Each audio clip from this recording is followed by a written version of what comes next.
Morning, mate. Up Morning, early? Luke.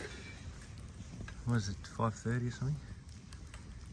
Beautiful morning, eh? So I'm Quarter still in the six. territory time. Yeah, right. So 7:30. Territory. Yeah. WA is still an hour and a half behind us, I think. Yeah. Mm. But the sun's only just starting to come up, isn't it? Yeah, look, Over you here. can just see, yeah. Yep. Yeah. And I was wondering, we come past Ayers Rock the other day. Yeah. We didn't show much because there wasn't much we could really do, you know. We had a quick look, took a photo, and I was surprised that there wasn't many people there, you know. Like last time I was there, it was packed with cars, 4 drives, and you couldn't get a spot at the Sunset Park, Righto. you know. Yep. There wasn't many people there, and Mm. people are asking about it. What's your thoughts on climbing the rock, the Uluru, or Yeah, look, fair enough, it is a dangerous climb, very true. steep, Yeah, it is. and because when you're coming down, you look over, all you see is the horizon, everything's dropping away down. Yeah. And a lot of people do panic, and a lot of people got heart problems. So it's possibly the best thing, Yeah. Otherwise, you're forever rescuing people all the time, and so it's better to. If they want to look from the top, they've got the helicopter flights. Yeah. Yeah. Yeah. Well, has been a lot of people, or several people, fallen down over the years, isn't there, and killed there. It has. And it is very steep. Yep. In this day and age, I suppose it's it's more and more safety conscious, isn't it? And do you think that's the main reason they close it for the safety? I mean, it's true what you're saying. Do you think that's the main reason they close it? Oh, definitely. Because as more and more people visit, more and more people trying to climb, and then you've got over the years, sometimes you could see a line of people all the way up. They've got children and elderly, and you all got to watch out for those people. Yeah. So I think it's the best thing. Yeah. Yep. And you're from the area between Alice Springs and Mount Isa almost, aren't you? Like on that sort of northeast of the Alice. That's it. Yep. That's where you sort of grew up, wasn't it? Yeah, we're about 350 kilometres northeast of Alice Springs, towards the Queensland border. Yeah. And that's all a Yawara tribe all through there, and but also we connected with the people from Ayers Rock site, Yeah, because our Dreaming Line runs right through Alice Springs. And where that Mount Connery is? Yeah. Just southeast of Curtin Springs. Yeah, I saw that. Yeah. That's where our Dreaming Line finishes with the kangaroo dreaming. Yeah. Then it's taken over by the Yangadara Pisandarison, which covers all through APY lands. Oh, okay. Yeah, so it travels through the different language groups, which is Eastern Aranda, Central Aranda, you've got Lorija there, and then you've got Western Lorija, Southern Aranda, and that meets up with the APY land Yeah, right. tribe, Yeah. Yeah. And are you like a tribal elder? Is that? Yeah. I'm one of the leaders for our people there now. Because the rest of them all uncles and all passed away. Yeah. And that older generation's gone. Yeah. The whole history's gone with them, and a lot of the knowledge and stuff. But Yeah. and it's still sort of partly maintained and held, but a lot of them more sort of westernised, Yeah. Yeah. And what does it mean to be a tribal elder? Like, it's your sort of traditional form of governance, or Oh, definitely, you know. Oh, look, it's huge, you know. You've got to be a leader for a language regional people. It was meaning of again linking in with all your homeland leaders, the custodians, and our leaders were like governance, like presidents in our democracy, you know, in our traditions, customs. So, and it's about discussing spiritualities, your connections to land, your animals, and relationships, and again working in tune with Mother Earth, you know, to make sure there's nothing sort of destroyed through forgotten or doing bad things, and there's restrictions, boundaries put in, so you couldn't overstep a boundary or border. There's always beliefs that something will happen to you, or there's spirits in that water hole, or those rocks that may affect you, you know, your health-wise. So it's a different system to the Western society, you know, where Western society is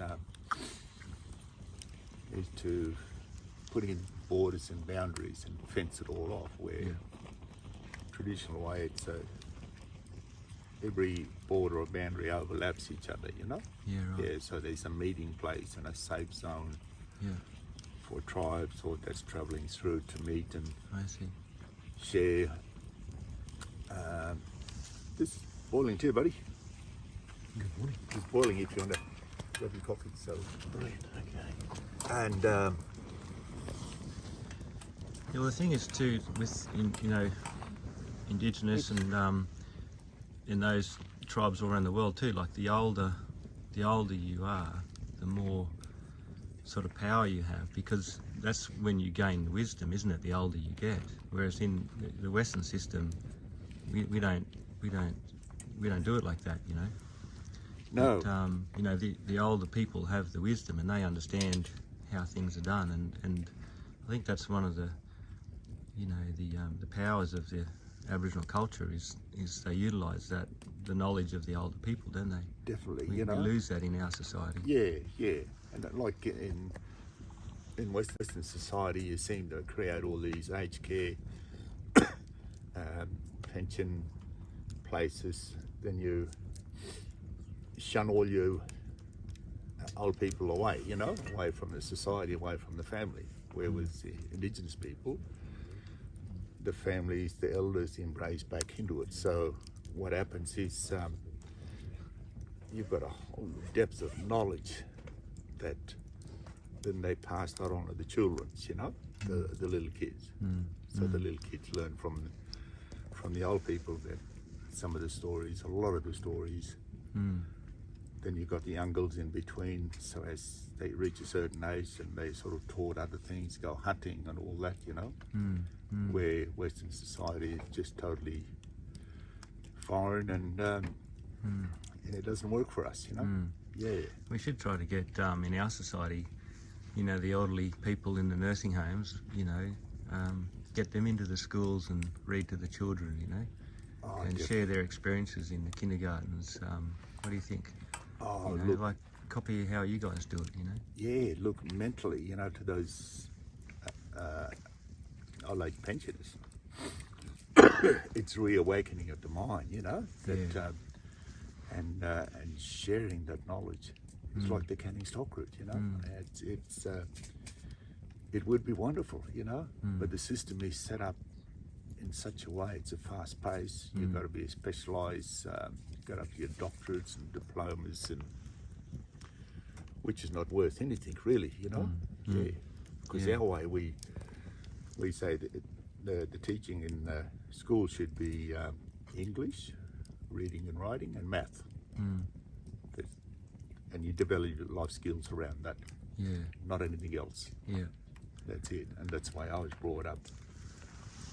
When I was sort of not so much taken away, but when I broke my leg, and then I was fostered by the Halls family, you know, and that's what they've always said, you know, you need this to be able to survive in the new changing world. Yeah. Yeah. So you were taken in by the Hall family on the cattle station, and they sort of looked after you from there. Oh, definitely, you know. Yeah. Yeah. And look, to me, that's the best thing that ever happened, you know, because I grew up under the shadow of a lot of the cattle drovers, you know, across the Barclays, through Lake Nash, through there, you know, and I looked up to those guys, you know, those people, and same with the Halls family, and they're a great family, and we all related. We still got that close connection, you know. Yeah. And what station was that? Tipper. Yeah. On the Sandover Highway. On the Sandover Highway. Yeah. Yeah. We all grew up there, And then you broke your leg, fell off a horse, was it? yeah. I was being a smart ass, you know. I tried to get off real quick, and then the foot got caught in the stirrupine. Yeah. Yeah. And with the soles of your boot, mine wasn't. It was sort of ripped. Yeah. Yeah, then it got caught between got your stirrupine, then you got gaps in between, and sort of got dragged, and You got dragged, did you?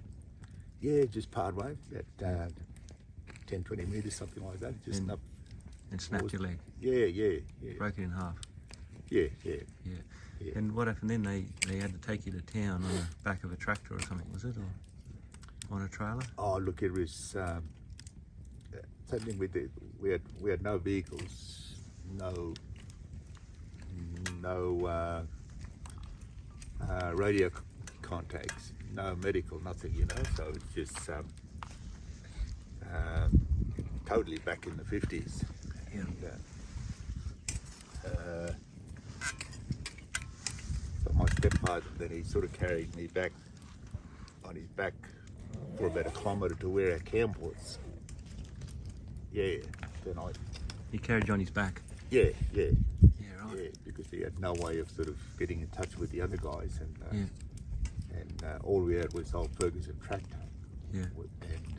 and a flat top trailer for our camp gear and cooking gear, you know.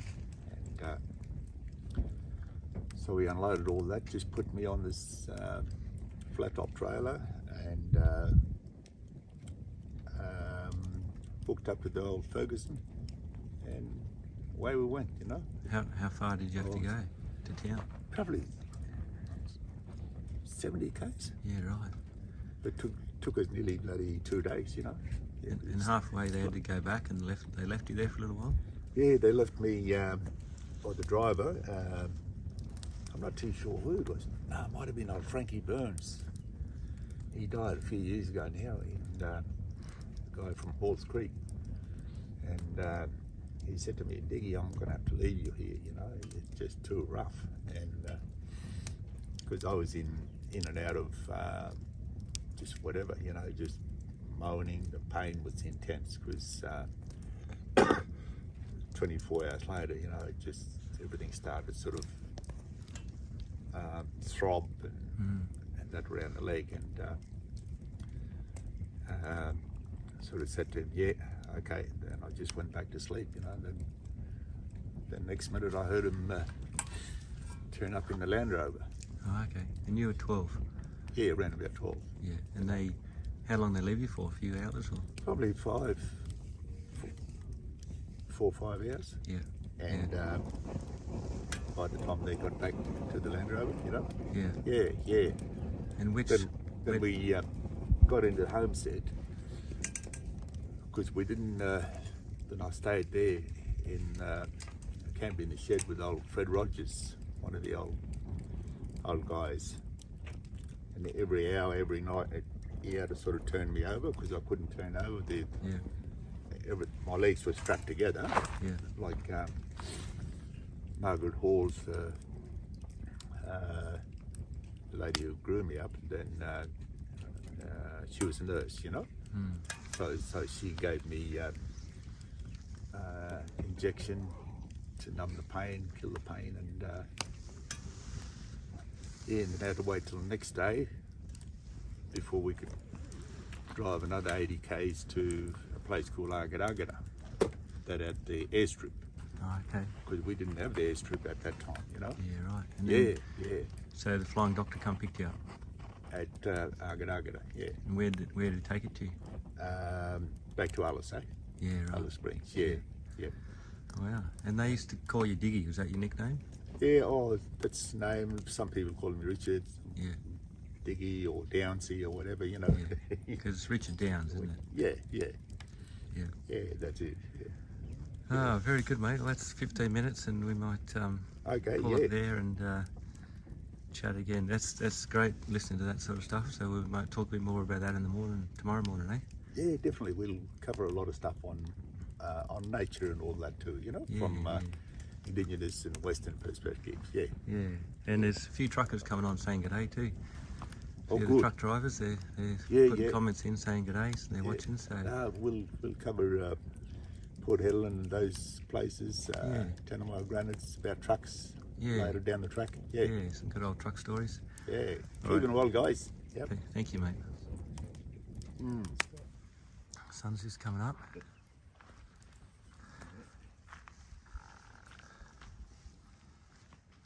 Needs a little shower set up. Let's see.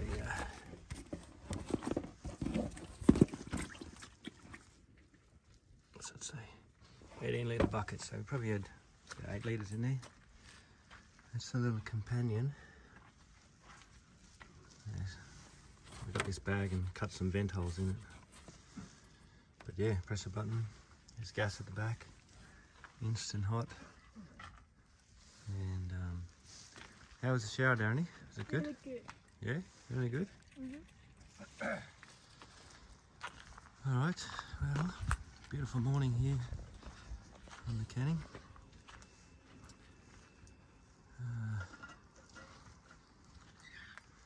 Here's the Starlink setup.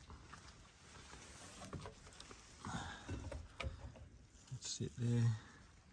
A little Cat 6 cable there. The secret to the power supply is you've got to have a DC power supply, which is up in there. That has a Cat 6 output. And there's the router. Aaron from Space Tech sent me that.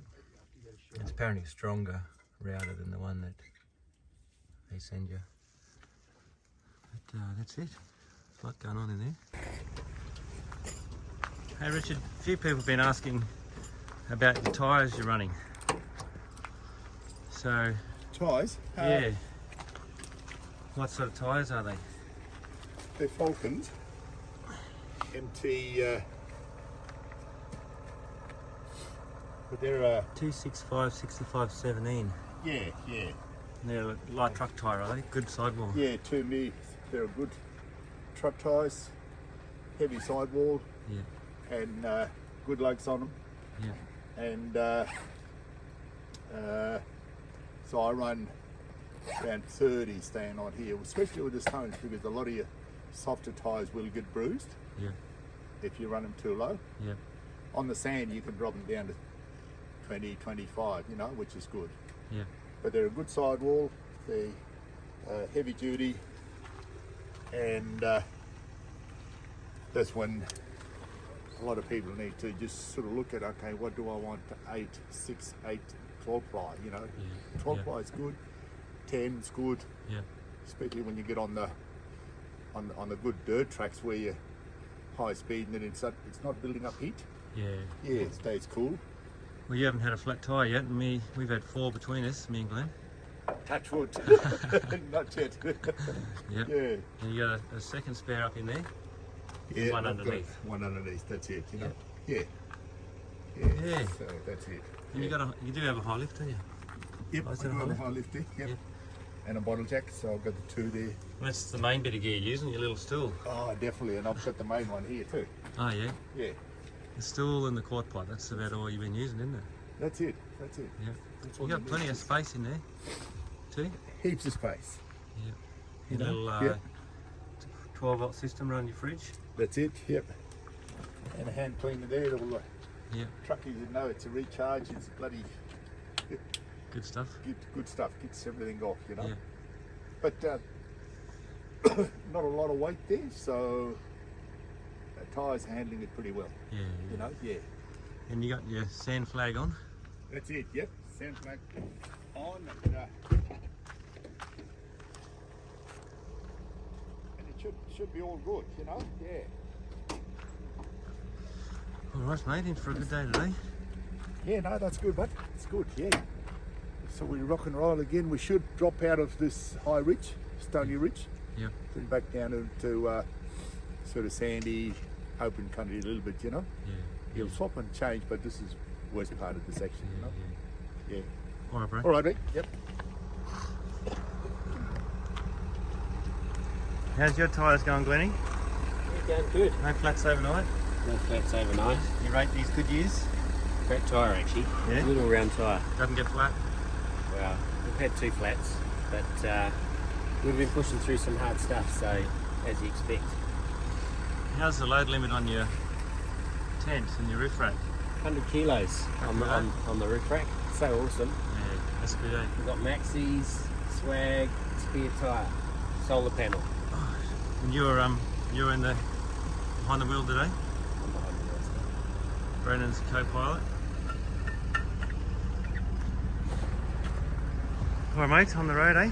We're all good to go, mate. All packed. Packed, we're You sorted. got a good little system going? We're getting better at every pack, Yeah. It's looking good. including bags are being freed up, which makes life a bit easier. The other test is how quick can you get a beer out of the fridge? Well, that's super fast now. Is it? Yeah, but it's a 2-man effort. No, we've changed it Oh, somewhat. okay, have you? Yes. Because it took too long. It's down to 1.5. It was about 10 seconds. Now it's about 3. Okay, that's good. It's good to hear. I'm glad you got that sorted. Yeah. Glenn. I was concerned for a while. How's your Took truck two going? people to get a beer out. It's like, Yeah, come on, exactly. gotta change things. How's your Yeah, truck? no, run a rugged, mate. Run a sweet. That's my pack. I'm going to chuck that in shortly. And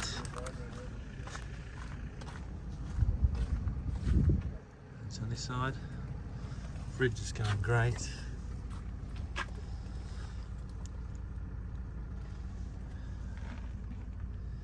These bags have been brilliant, you know. That would just be a total mess without these bags. So they're great. Alright, away we go. Alright, so just heading off for day 2 on the canning. We got about 80 k's yesterday. And 7 AM local time. It's going nice and steady. The tyres are cold, so yeah, so just go that extra little bit steady until they warm up, and then we'll just check the pressures, make sure there's not a slow leak. Yeah, had a good night last night. Had an awesome chat to Richard this morning. Yeah, it's something about the morning, you know. It's you know, we missed one the other day because it was windy, but something about that early morning as the sun's coming up, chatting to Uncle Richard, and he loves it too, you know. So yeah, you know, any comments, we're reading them to him, and if you want to say good day to Uncle Richard, just chuck in the comments. If you've got any questions for him, chuck in there. Someone asked about what tyres he was running yesterday, so I went and had a look this morning with him, and we showed his tyres. Yeah, so we're able to see your comments. Thanks for everything, following along, and you know, a bit of work for us, but we're doing it, keeping going, and you know, at night I've got to do we'll share all the videos to Jake, and some of the longer ones, like Richard this morning was 15 minutes, but that won't load, so I've got to cut it in half. So I've got a couple of tiny little muck around, and then middle of the night Jake sort of gets it ready and checks it with me, and so far it's been going up pretty well. Have a look at this here, early morning canning.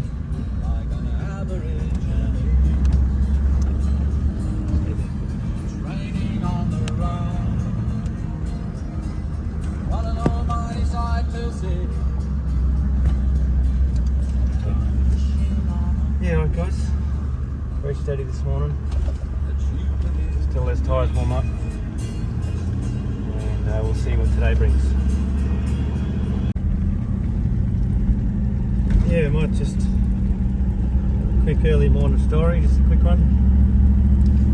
So where are we up to? I was out at on my motorbike years ago. We were out hunting pigs, hit Walgett, and we moved to Guyra, and then yeah, we just no pigs, and we needed to find some work. So Tim, my brother, decided to go to Brisbane. He had a mate there, Roachy, and he went and stayed with him for a little while, and I talked to my uncle Rob, who was also in Brizzy, and he suggested I go out to around Toowoomba area. And there's a lot of fruit picking and stuff out there. So I thought that sounds like a good idea. So I went out there, and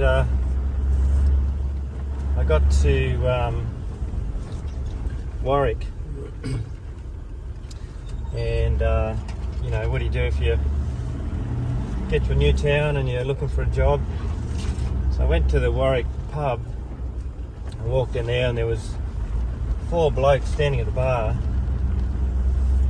well dressed, country blokes, all had hats on and boots. And anyway, I sort of excused myself and asked them. I said, "Oh, excuse me, fellas, I'm just looking for work. Does anybody know of any jobs going around?" And one of the guys turned to me and he said, "Yeah, mate, come and see me, tomorrow morning, and I'll have a job for you." And his name was Peter Wickham, and he happened to be a big landowner, I think, and potato farmer. I'm not sure a lot about him, but he definitely had a lot of potatoes because he owned a potato factory.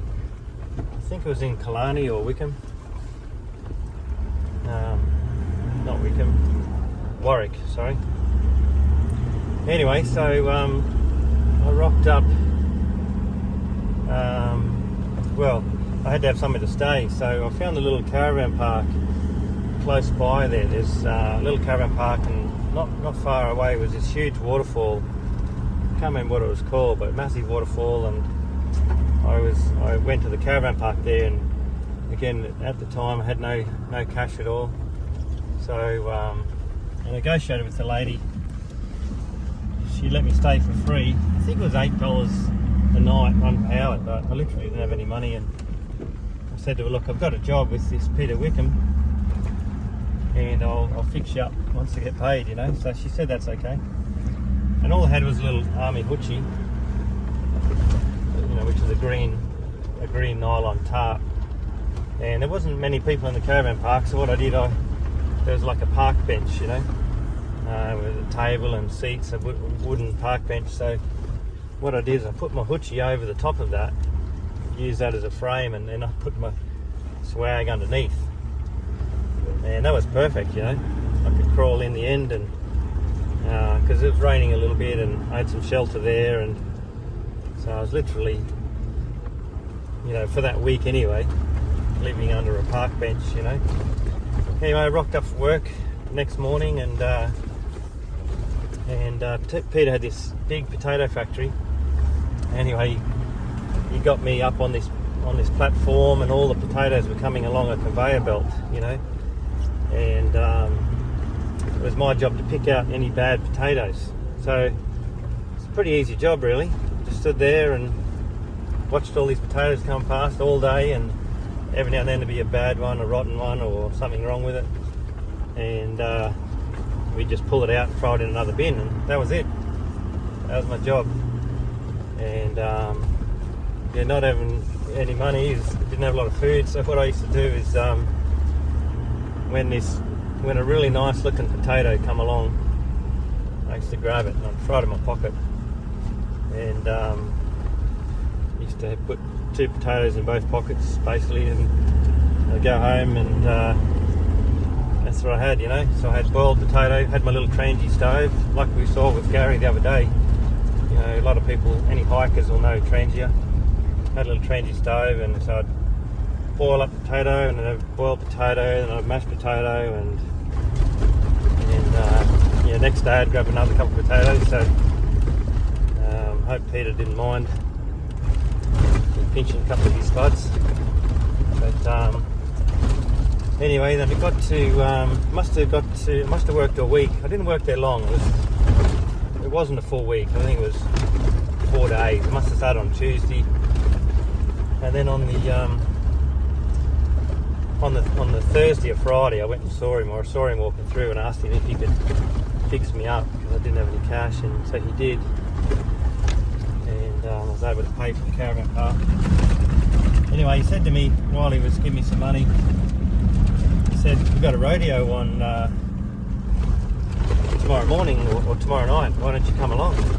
So he invited me to the rodeo. I'm like, "Oh yeah, I'd love to." So I'm not sure if it was a Warwick rodeo or Killarney rodeo. I think it was the Warwick rodeo.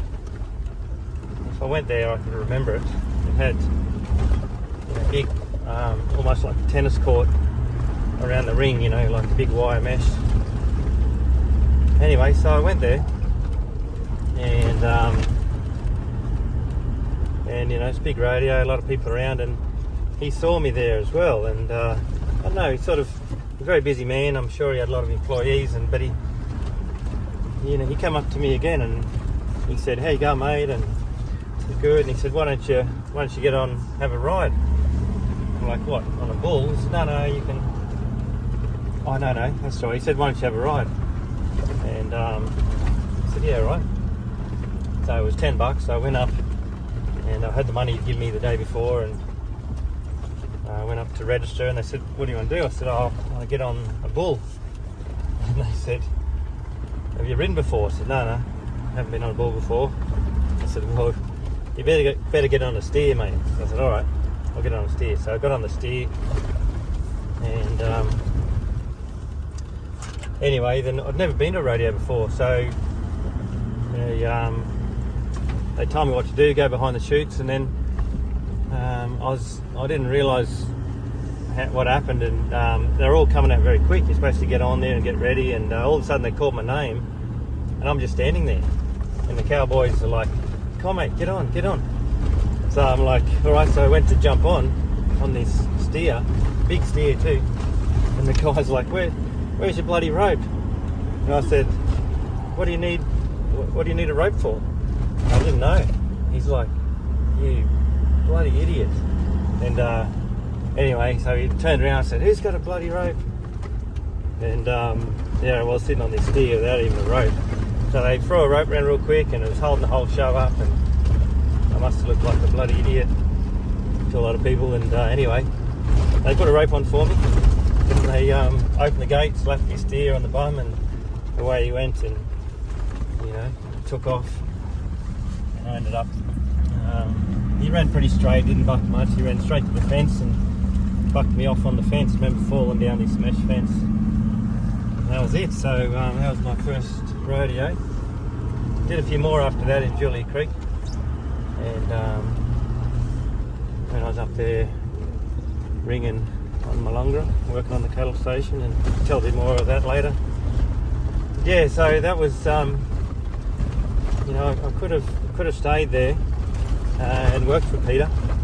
He was a kind man from what I remember, but then what I really wanted to do was work on a cattle station. It's just something I wanted to do, and a dream of mine. So we used to buy the Country Life, and Tim was doing the same in Brisbane, buying the Queensland Country Life. And back those days, you used to have to write a letter to apply for a job, and there was a lot of cattle station jobs going for jackaroos. So we're applying for every cattle station jackaroo job we could. We'd write all these letters and post them off, but we had no experience. We'd never been on a horse before, either of us. And anyway, Tim, there was a job going at Mungali Falls up in near Miller. It's a tourist place where they take tourist horse riding and whitewater rafting, and take a lot of people horse riding, so tourists. So I didn't realise, but Tim applied for the job, and I did as well.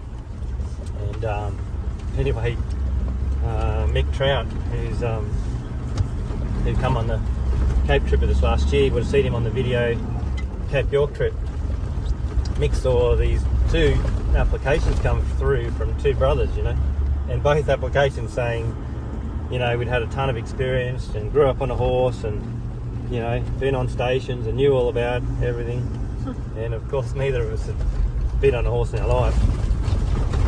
Actually, Tim did ride a horse at Foster. There's a little place called Follyfoot Farm, and you could ride a pony. And I remember him riding a pony when he was 10. I suppose he had some experience, you know, a half-hour ride. And anyway, it turned out Tim got talking to the girls who were working there, and sort of, you know, got talking on the phone, and these girls said to Mick they recommended Tim get the job, so Tim got the job. Anyway, so he drove up there in his Hilux, unbeknownst to me, and because I had no contact, you know, only contact I had was I'd ring Dad every few days at a payphone, and anyway, when Tim got up to Mungali, Mick Trout said to him, "What about your brother? You know, he applied as well, and you know, we need 2 blokes or 2." So yeah, Tim said no worries, all right. So he rung Dad, and next day I rung. This all happened that first week when I was picking the potatoes, and then I got a call from Dad saying I had a job in Mungali, and you know, while I was, you know, I could have sort of fitted in there at Warwick, but I wasn't really. And I knew, you know, picking bad potatoes out of the conveyor belt wasn't a career, and I felt very alone.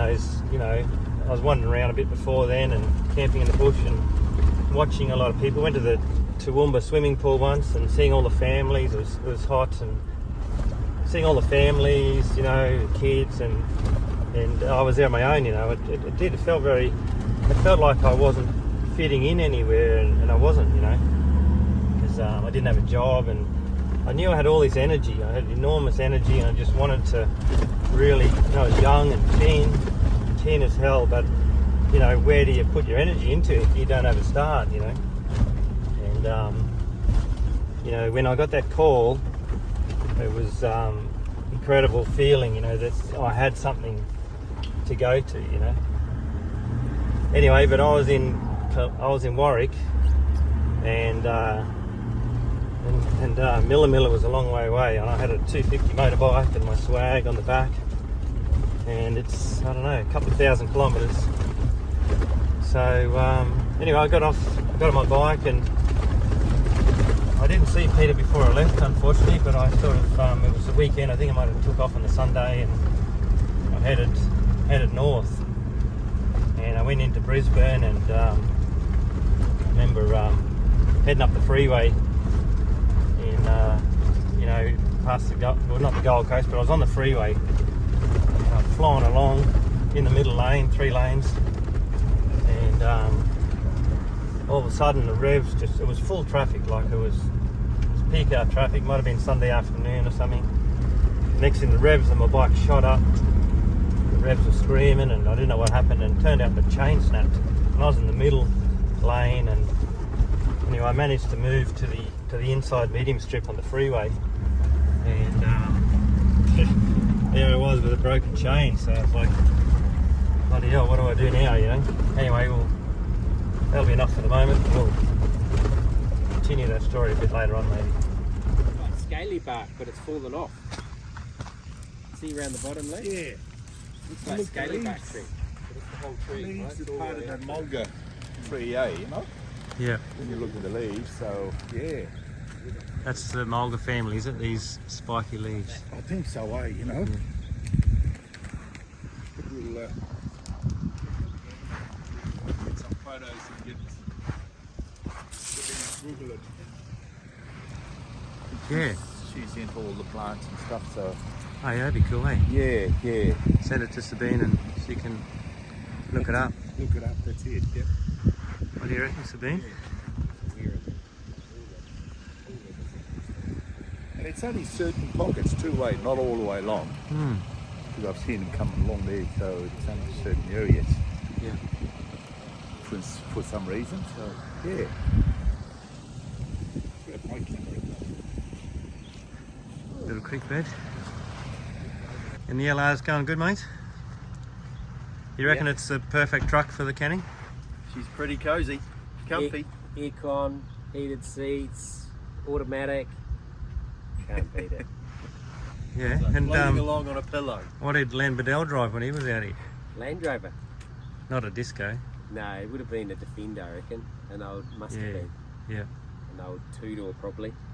Well, he had a Land Rover, didn't he? He was a Land Rover man. Good on him. Seemed to be. He knew quality, see? And what buttons are you pushing? You just pushing random buttons like No Adelaide buttons. Trip?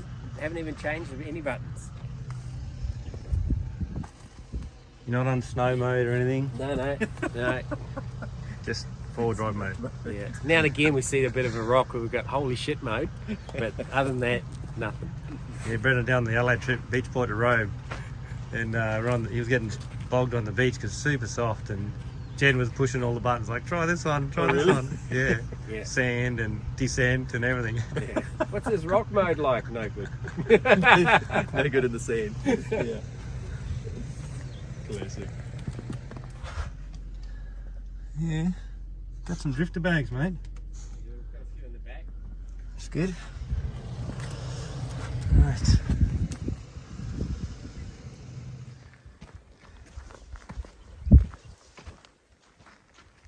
We missed well too. It's not a great smell. This is well 3. Yeah. No, the first one was well 2. Ah, okay. I think well 1's Yep. another round.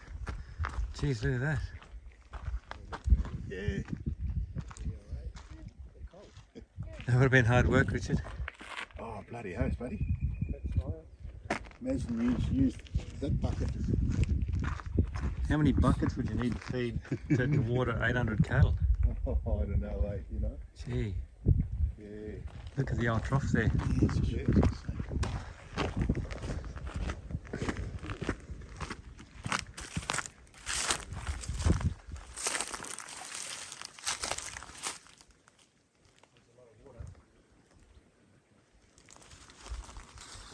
Wow, that is a...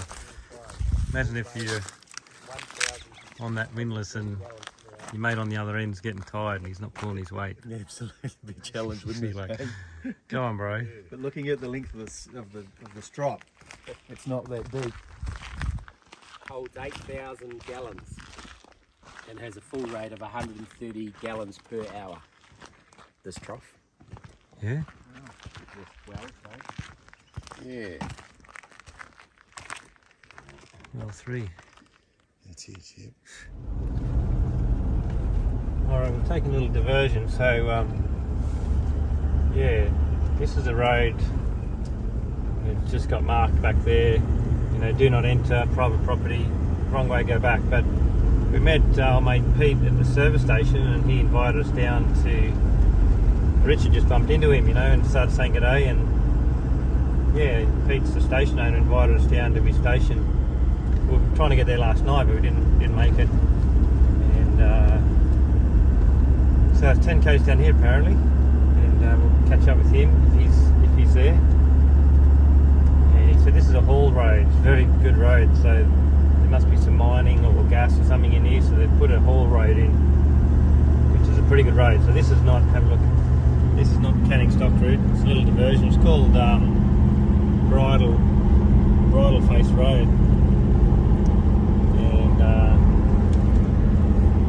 Yeah, 10k down here, the station, so we'll see what happens. Say good day to Pete and send me to have a shower and pump up some water and catch up, maybe have a cup of tea. Right, so this is where we're going. It's a little diversion off the Canning Stock route. Down to see our mate at the station. Yeah, just at the homestead and met up with our mate. What's your name again? Aiden, how are you? Yeah, good mate. Geez, big rig, eh? And you just backed that under there like that, eh? Yeah, chuck it on there, let it go up. How much hay have you done? 61 bales. Yeah, right.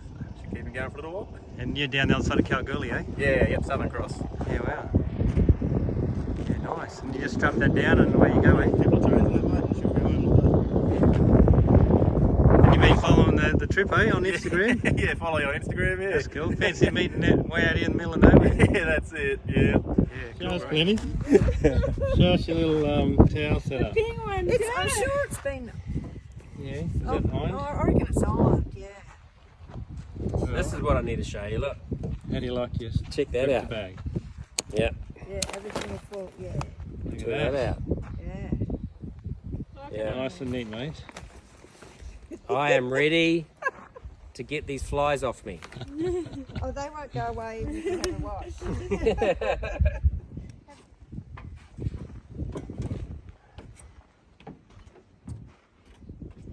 Yeah, while waiting for the boys to have a shower, I'll chuck a jerry can in.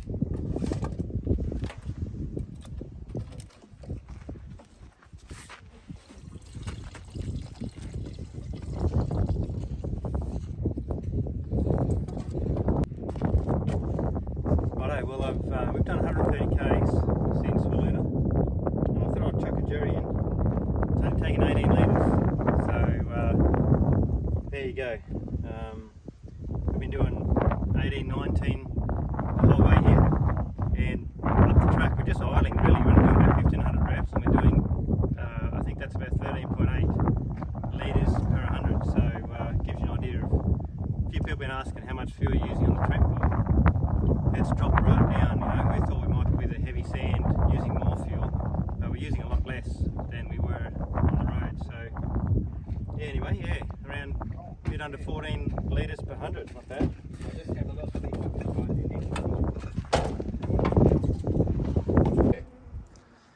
Yeah, we're just here at Kunya Station filling up, and Uncle Richard's got a bit of bore water, going to throw in the bladder. And he's just got in a 60 litre crate with a little hole cut in the bottom. It's working good, mate, isn't it? That's it. Fantastic. Yeah. Perfect. Yeah. Excellent. And this bore water's Pete's mum, she's been drinking it, she said, so it's good water, eh? Yeah. Yeah. Beautiful That's and clear. good. Yep. Yep. Just nice, easy driving. Doing about 40 k's an hour. Third gear. Haven't been in low range yet, just a couple of times low range on the creek crossings. But yeah, third gear, high range, forward drive, just cruising about 1500 revs. I mean, you could do, well, everything so far in two-wheel drive, no worries, but I've got the front in. It's better for the corrugations, and also takes a bit of pressure off the rear drive chain. You know, yeah, so I'm trying to, it is, although it uses a little bit more fuel, it's better to have it in forward drive. Anyway, so yeah, and I was surprised that looks like only using 13.8. It was just, yeah, 1500 revs, and that last, yeah, we calculated last 130 k's only took 18 litres, so using less fuel on the track per 100 k's than normal, say 14 as opposed to 19. So, you know, we thought it would use more fuel, but it's actually using less, so that's interesting. But you know, it's not heavy sand at all. It's only, you know, light sand and a firm base. Tyres on 35-30, so and we're just cruising. So anyway, yeah, second down the track. It's 150 k's so far, but we got diverted there for a little bit, a couple of hours. So we might get to another 100 k's today maybe. But you know, you're only going to be doing 150, 200 k's a day, I would say. Time you stop and pull up and everything.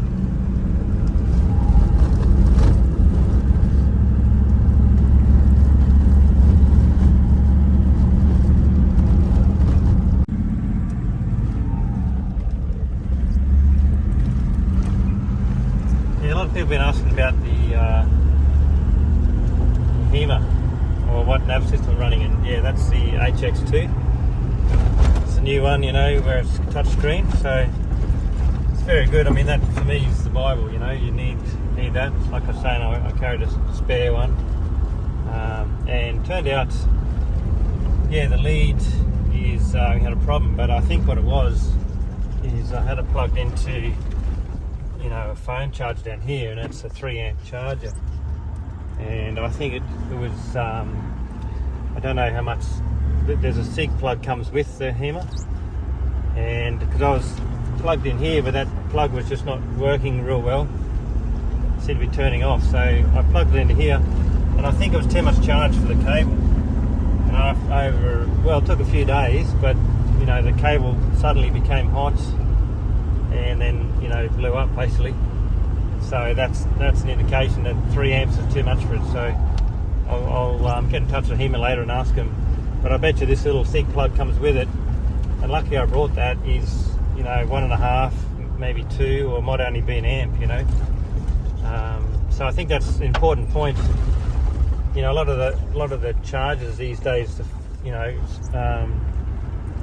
SIG plugs you can buy are 3 amps, which is fine for your phone. It's great for the phone because it charges real quick, but it's no good for some of your other things you're running. So yeah, but for me it's essential to have that. I've got the paper map as well, and it's not like I just have the paper map or just the GPS. You definitely need both. We might have a look at the map later too and show a few things. Well, we'll pull it out at lunchtime, show the big map. You can get a bit of an idea where we are. But it's important to have both, because the GPS is no good for planning, to find out where you're going and what you're doing for the day. That's what you use your map for. But the GPS is used to show you exactly where you are on that map, and with little tracks and turns. There's been some haul roads. One here, right here. See that? There's a new road being pushed in. Some haul roads. Looks like some mining and out here. But if you went the wrong fork on a track and you're watching your blue mark, within 50 metres or 100 metres, you'll see veering off the track. And we've done that a few times, and the reason we're able to push through that tall grass and that overgrown track the other day is because I knew I was on the track. So it's essential to have a good GPS, and I don't know if there's other better ones out there, but him has always been, probably so the lead's probably my fault. It broke the other day. But one thing I'd say is it's very hard for me to see that blue dot. I think it'd be good if, I haven't read the instructions or played with it. Maybe someone can let us know what to do, but on my old HEMA, or on the boat, the GPS on the boat, there's a line that shows you which way you're heading, a line. And that's very handy in a boat on your, your nav system. So it'd be good if there was a line, I reckon, comes out 20 mils or so. And also, as you get older, your eyes start to go. See, it's right here, there's a track that veers off to the left, right? And now we don't know which way to go, but I can see from that straight away that I'm on the right track, okay? Because that track would have veered off. Yeah, the right fork, fellas, you got that? But yeah, when you go, it's fine when you're going slow like this, but when you're zooming along pretty quick, it's very hard to see that blue dot. My eyes are starting to go a little bit. You can't go and put your glasses on to read GPS when you're driving along. So it'd be nice if that was a little bigger, and maybe even the option to have a line on it. But otherwise, and also it'd be nice to see the charging on this screen here, that it's actually charging, because if it's not charging, there's something wrong, and that's really important. That's when you get all the problems we've ever had. Even the first HX1, it was all charging issues, the leads not working properly. So but otherwise, I wouldn't go bush without this, and so valuable to me that I'm carrying a second one, and so that and the map.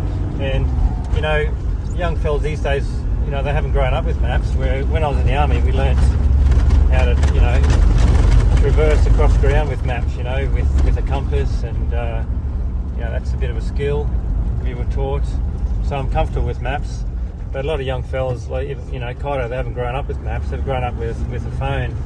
But out here, the phone's totally useless to you, you know. Unless, I suppose, you got Starlink, you know, but it's, you know, I think a lot of young blokes, you know, I think they don't even know to use a map, you know, real well. So we might show a few things, just the basics on the map. And anyway, that's what I use.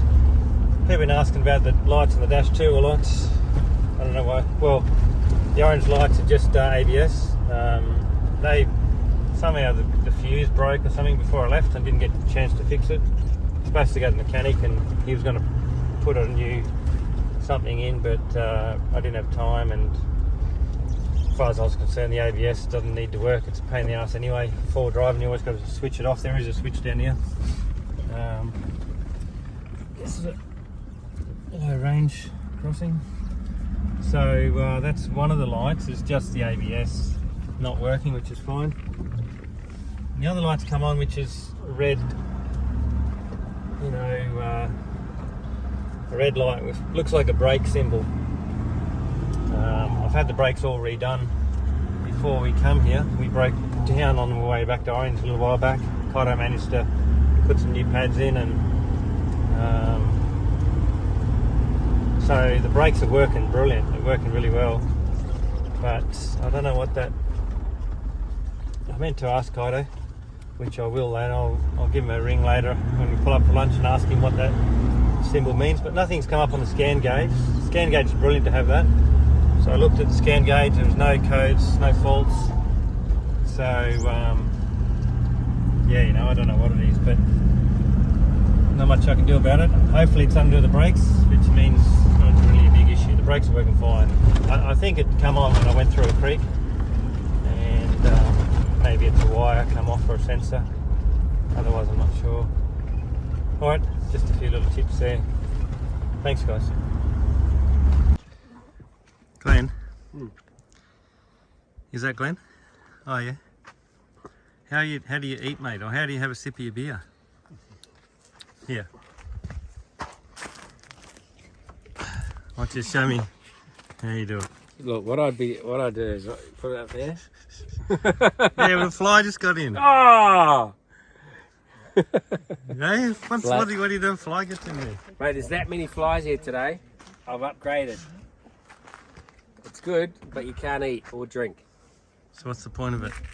Just, I don't know, just keep flies Look off like your face. Look like you're from Kenthurst in Sydney. That's what you look like. You look like you're from Sydney, mate. What do you think?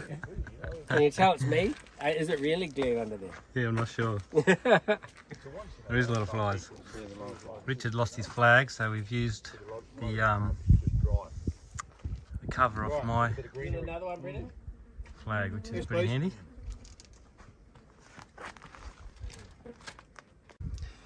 I'll just have a look underneath. I've got my windscreen cover to line, which is good. And just seen a little wear mark there. See that? So I'm thinking this radius arm, or if that's what it's called, is where it's flexing, that's rubbing on that. I reckon that's what the noise is. But it's definitely a metal on metal noise when there's flex. Look at that. Yep. There is some. This tail puff's not going to move, but this here will flex up into there. The other thing I thought it might be is the coil's very close to that chassis rail. Big coils. I think that's what it is. That's what it sounds like. Hopefully that's the case. Otherwise I can't see anything else loose. It's a huge muffler, which is a problem trying to get around everything. Yeah, just touching a lot of stuff. Otherwise, looking pretty good.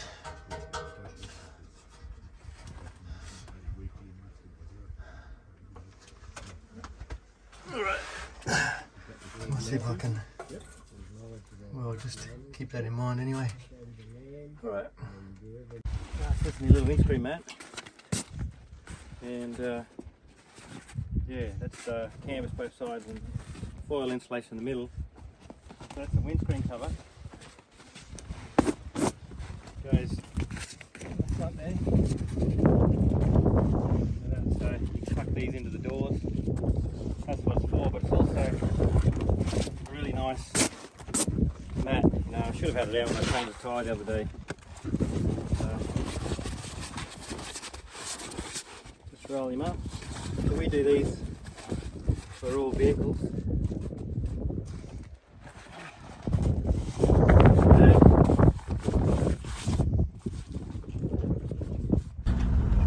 Yeah, I had a bit of lunch and the flies are pretty bad here, southern end.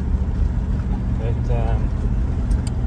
yeah, it reminds me of up in the station. I was at Wiluna and just about 140k north of Julia Creek, and we're on the outstation there mustering, and that's about another 60-70 k's north of the homestead, so a fair way out. A place called Plain Boar, and all there was a boar head, and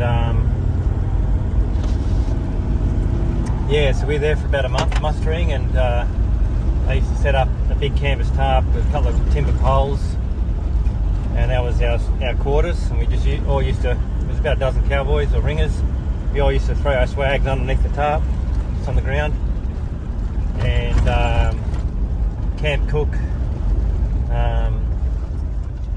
was an English guy, and they had a wagon and they dragged out the Land Cruiser. It looked like a big old wagon, but a steel wagon, you know, like a big trailer enclosed. And Ian was his name.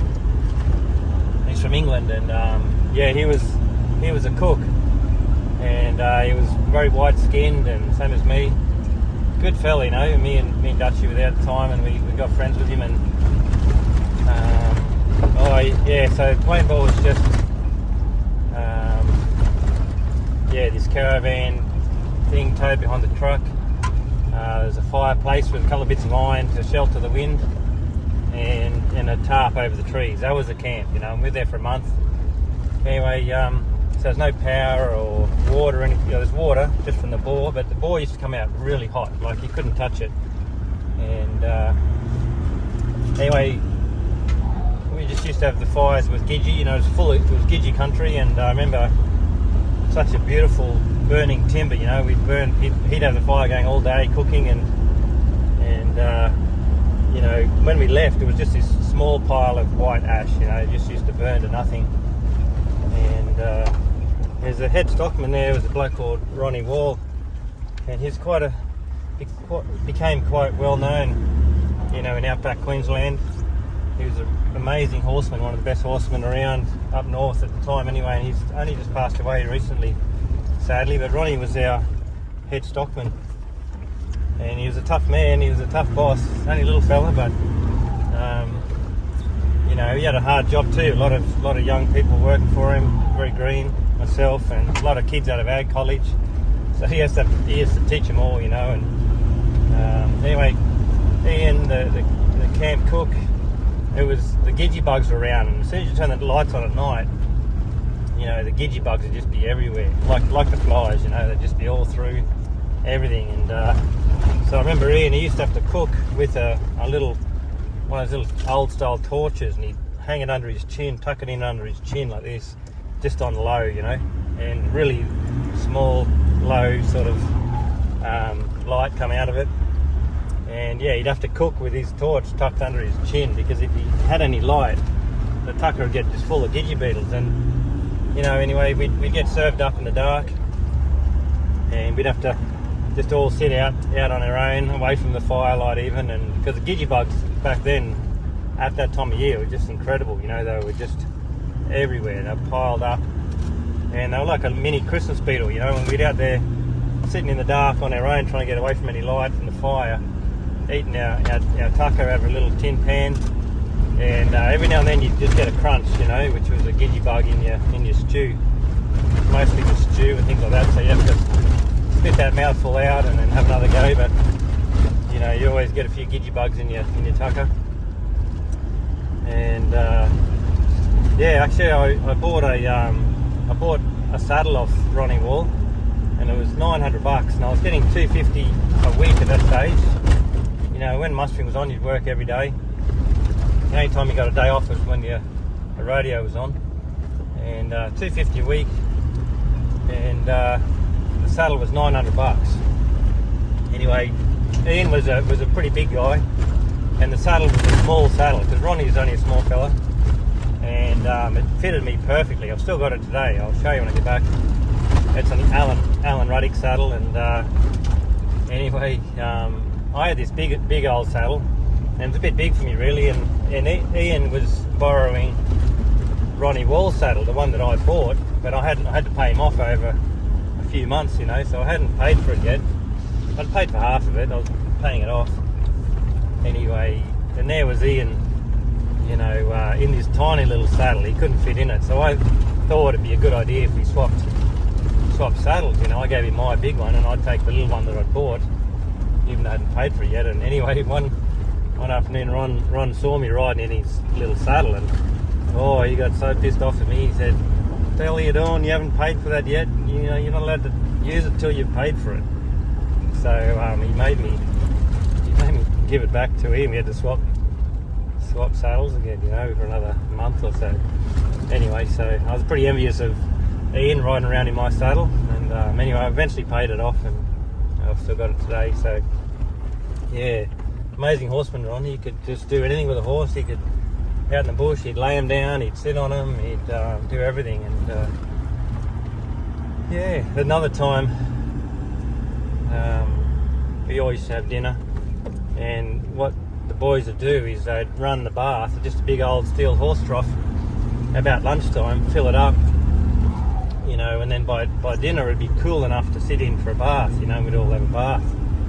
But I hadn't been there long and didn't realise, I should have realised, I was pretty young and stupid, you know, and I sort of thought it'd be, you know, good idea to, because there was always a line up for the shower, for the bath, and I thought I'll jump in real quick and have a bath and get out of everybody's road. That was the stupid idea in my head, you know, but so everyone else is still having dinner, and I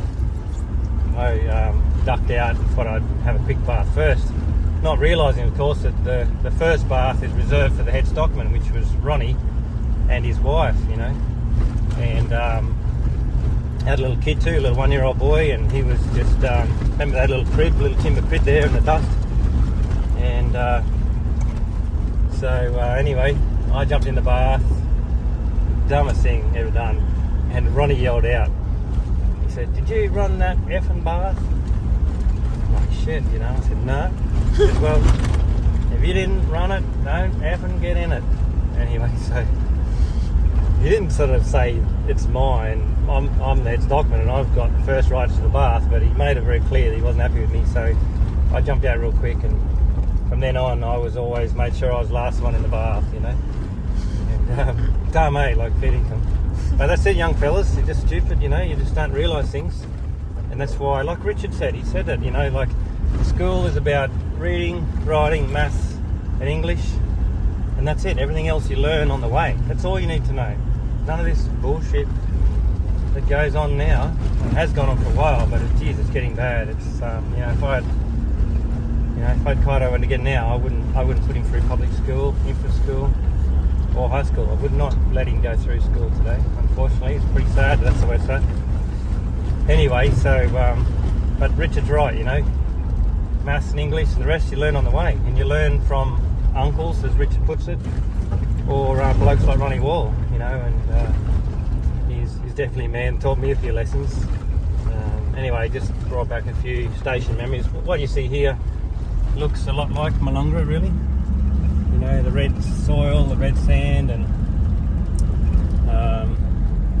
This is another ball. yeah, I think it is.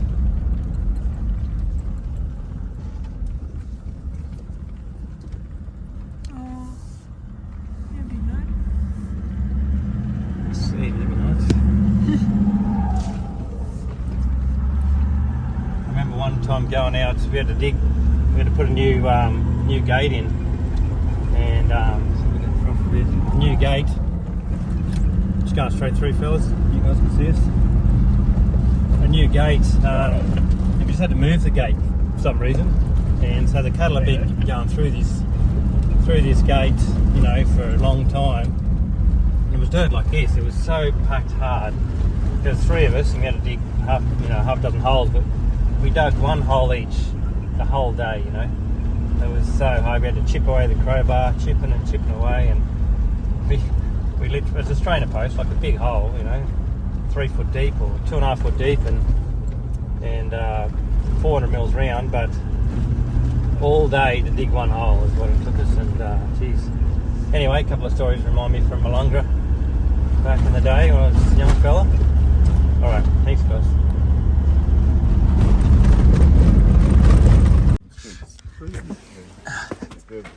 Yeah, what's your name again? Paddy. Yeah, Luke, Paddy, how are you? Good. You're from Sydney, eh? Yep. What do you call this stuff? It's called bush barrier. Yeah, right, just a magnet, eh? Yeah. Good stuff, isn't it? Oh, it's really good. 76, eh? Yeah, so a bit tough going up the track. No, not too bad. Not too bad at all. Yeah. Just sticks on. You'll love it. Yeah, Sick of the flies, though. yeah, got some flies, eh? What sort of pressure are you running? The rear 22 hot. Yeah. About 18 cold. Yeah. And two lower at the front. Oh, okay. Yeah. I think that you'll find that's probably what you need. To get Yeah. on with some of the gears. And how's the patrol going? He's wrong. I had the 3 goes at one June. I just ran out of grunt near the top. Yeah, right. All the rest of them, you know, Yeah. So what day do you think you get the second high, sometimes second low. Oh, yeah. And where are you from? Perth, was it? Yeah, Oh, okay. Your brothers, eh? yeah. Yeah, cool. What was your name again? Mick Yeah, and Paddy. Mick and Paddy. We're both born St Patrick's Day. From New Zealand. Well, I just swallowed a fly. Oh, they're thick, aren't they? Yeah, patrol, eh? Looks good. You like the sign on the back?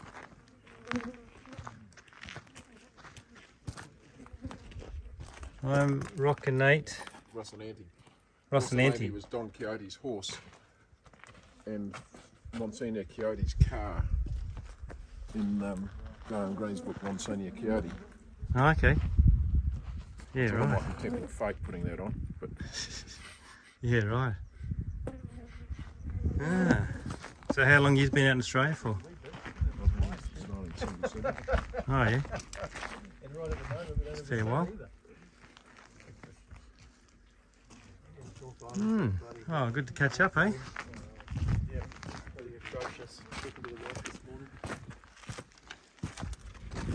Yeah, that arm is... Number plate.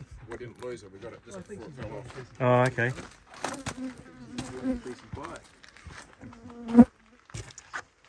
Yeah, Yeah. well, I got the whole family watching the Oh, have you? daily vlogs. Yep, which is awesome. That's it. My wife and all the kids, neighbours. Have your windscreen's held up all right? So far. Yeah, so fun. I've got one beautiful star and one big crack, and that was on the cut line road. Going into Right. the borough. Good miss there. Yeah, yeah. One on the He said it thickens up further Yeah, that way, so yeah. put our screens back on. Geez, bloody Kiwis everywhere, Brennan, eh? So you Mate, need- we need come to across get to keep under- you honest. You need to get later on. You need to get under and clean out the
So it's about 3 o'clock and we've got about another hour and a half before we'll be wanting to set up camp, find a spot.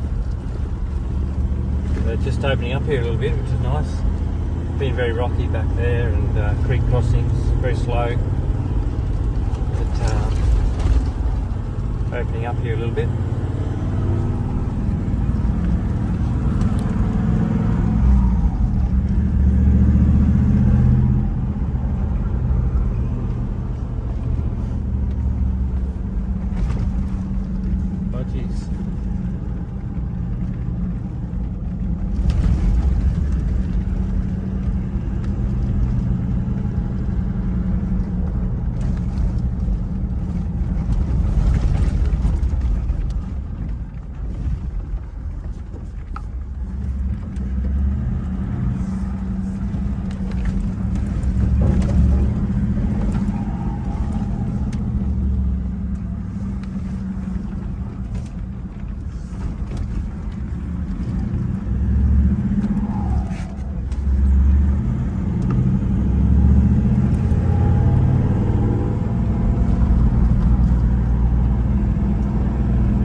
So it's about 4 o'clock and another half hour on the track.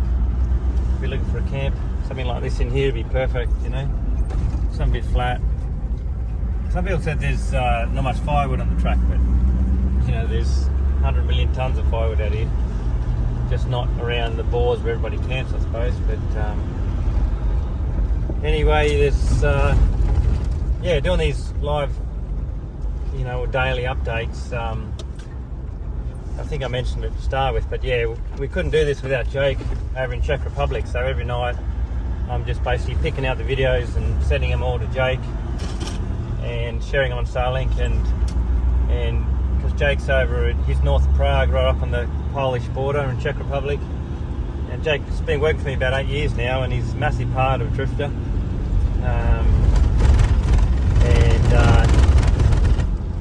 Yeah, so he looks after all my inbox every night and cleans out a lot of junk and stuff, the things I don't need, and he sort of lines my emails up in the morning, you know, for me, anything important. So it works out pretty good. But you know, as we're going to bed, he's getting up.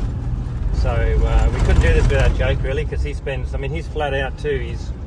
Since I'm away, his workload's increased a lot because, you know, he's got to make a lot of calls and you know, handle my whole inbox. I mean, I'm normally at my inbox every day for at least till lunchtime, just doing emails, and Jake's got to do that now for me. So his workload's increased, and now he's got to do these videos an hour every night, you know, which takes him a couple of hours, and he's got to go through them and load them and put them up, edit them, and it's not really editing, but you know, still takes a bit of time.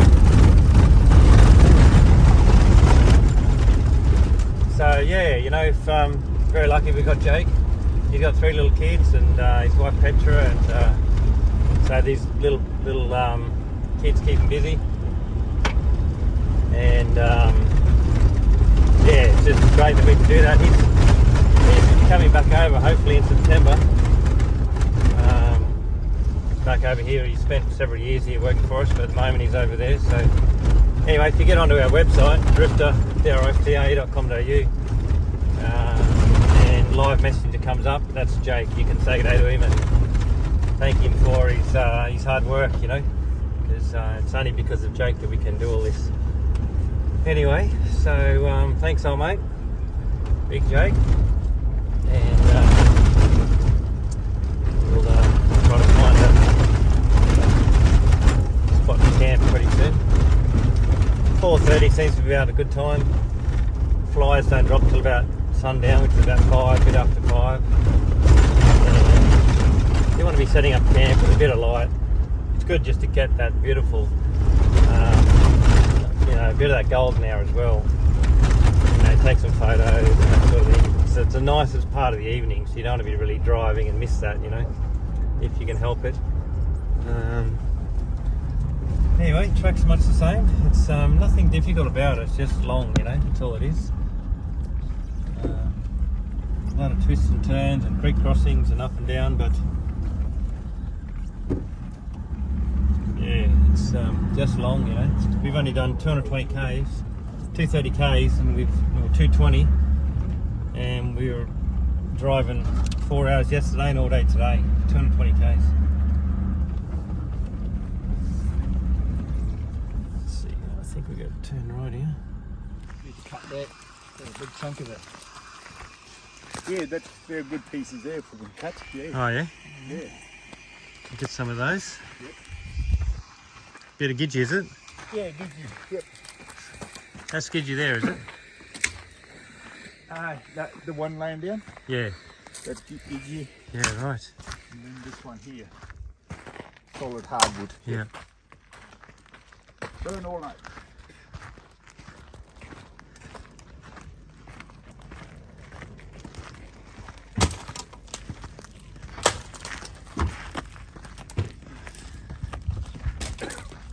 All right, not a bad spot for the night, hey? Good spot. Yeah. Beautiful. Pretty good, I think. Drive up, Not a bad little find. fire Pleased up, you booked it earlier. Yeah. fire in less than 2 minutes. We had a perfectly clear sky this morning, Richard, didn't we? We did. Hey, look at it now. See, that's another one of those bloody Yeah. created trails. Yeah. All the clouds are going that way, and this one's going across. Yeah. Same with here. Another one here. I don't know what's happening. Yeah, Don't know. bit of weather coming. Must be. I think they call that climate engineering. That's it. Yep. And the truck went well today? Yeah, going good, bud. Yeah. Steady, so good. Yep. Oh. I mean, a report on the LRs She's holding in there. holding in. Yep, holding in. How many times have you shammied it today? Oh, does look clean, doesn't it? Yeah. No, that's why you're taking so long, you know, you stop it and getting the bucket out and the chamois. No, there's a drive-through back there, actually. Was there? Yeah. That's what it was? Yeah, drive-through car wash. Yep. No, Yeah. car's going good. How's the tent been for you? Oh, I love the rooftop. Yeah? Electric blankets holding up?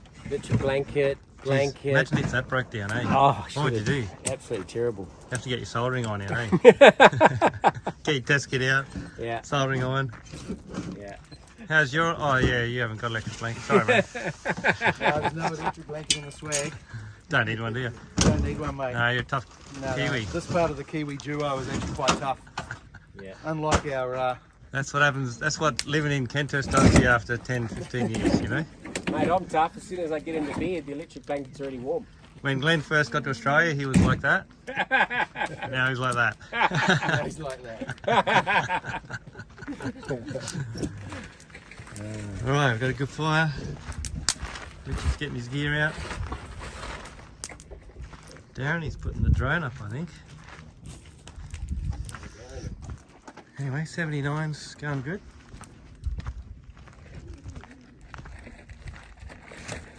Mem, what are you doing? Secret girls business. Yeah, 79's holding up real good.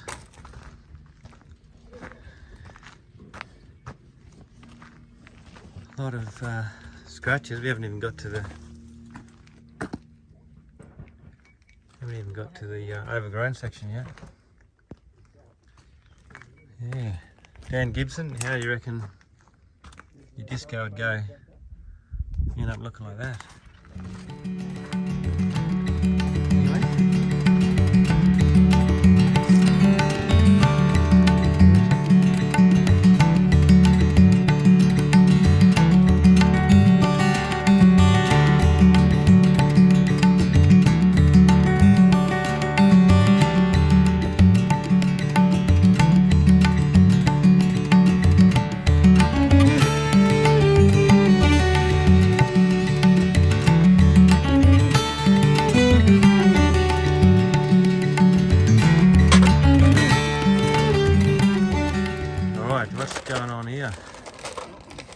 Who's the chef and who's the sous chef? He's a chef and I'm a sous chef. Yeah, I'm not sure that that's absolutely true. You're an expert on these Drifta Stockton fire pit pizza ovens, are you? Absolutely, yep. I am now a master of everything.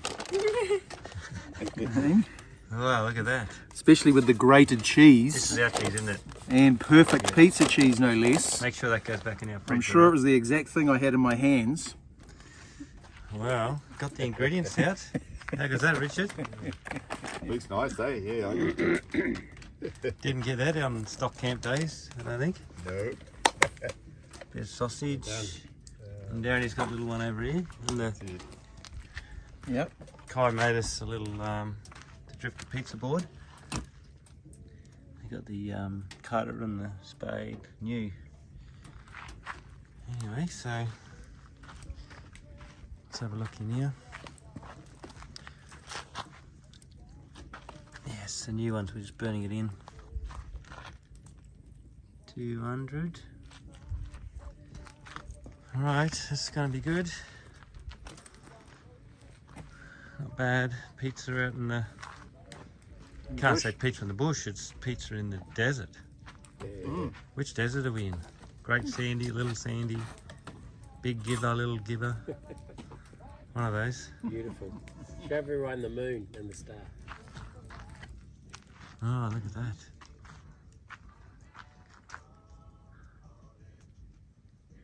Yep. Right. Didn't make it far today, but we're living it up, aren't we? This is how you live it up in the desert. Good company, beer and good food. Beautifully prepared fresh food. Well, where's your canning now? Might give us a bit of an idea Yeah, we'll get it out, eh? where we're at from that last well. Yeah, yeah. Yeah. I'll get it out. I'll grab it. You go first, eh? Yeah, you go. Oh, Mr. What? How'd that go? Pretty good. Oh, I'm so hungry. Oh, that looks great. How is, bro? Thumbs up? That is A thumbs up. Good Give well. it two if I could. Yep. Cooked well. Can't get better than that, Darren. Thanks, Darren. Thanks, Darren. Yep. You got another one in there? Mm-hmm. Oh, yeah. Nice, alright, I'm gonna tuck in.